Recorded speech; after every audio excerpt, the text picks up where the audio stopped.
Okay.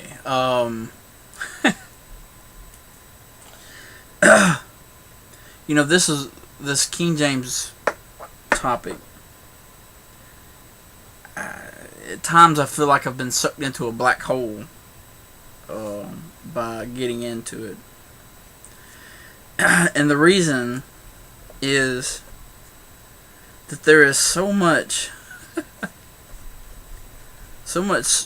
circular reasoning and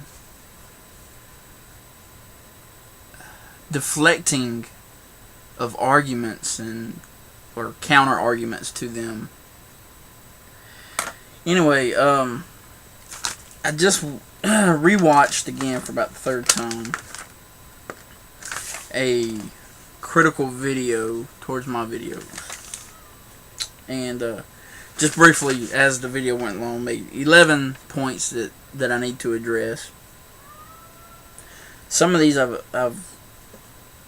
will deal with, I guess, at length as it comes up or whatever, or already have. But anyway, the first thing is, it seems that King James only advocates when all kinds of counter evidence is presented to them. And remember, maybe you don't remember, so I'll remind you. Early on in a video, I think it was one of the very early ones, I brought up, which was emphasized, a psychological term called cognitive dissonance. But I explained it in a phrase that I was taught a long time ago, so I'll use it now.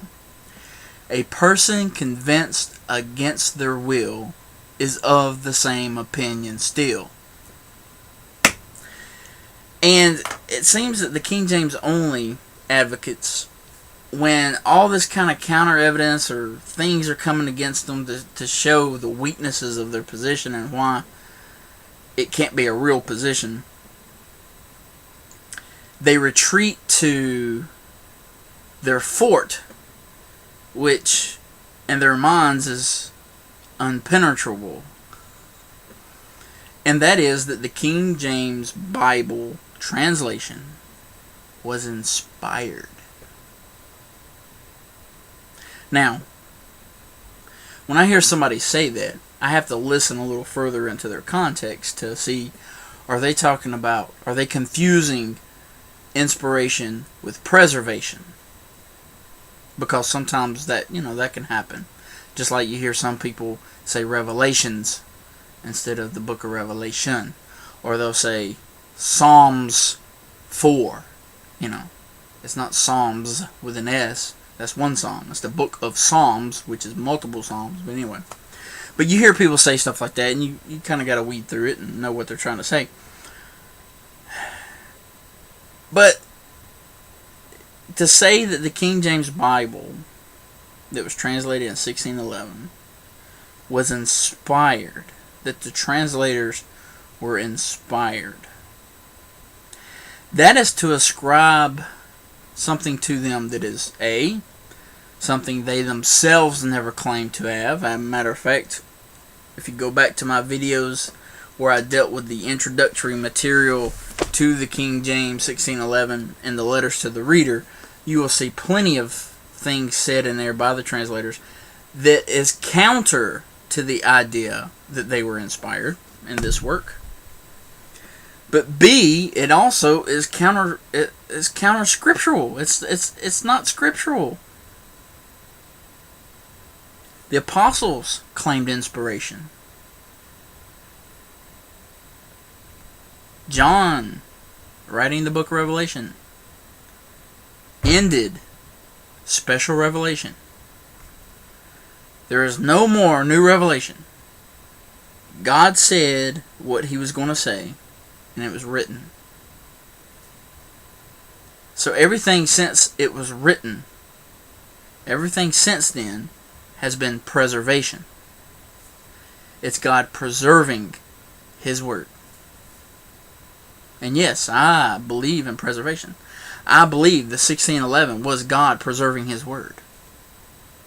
But where I differ from the King James only advocates is to say that it is the only preservation of God. So, that's what the whole debate is about. And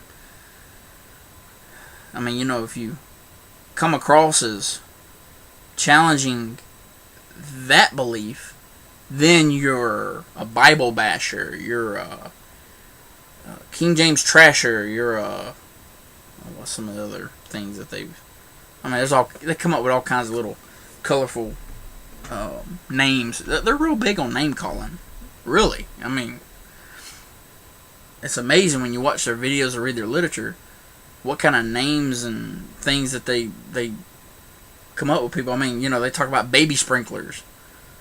And, I mean, anyway. I've gone so long on this that I'll address these specific, because I really wanted to tackle that one about the King James Bible being inspired. There's no way they can prove that, because it's not real. It is a preservation of God. It is not an inspiration of God. So, but as long as they retreat into that fort, which is in their own minds, then anything else that you throw at them is going to be viewed through that lens, through the lens of inspiration.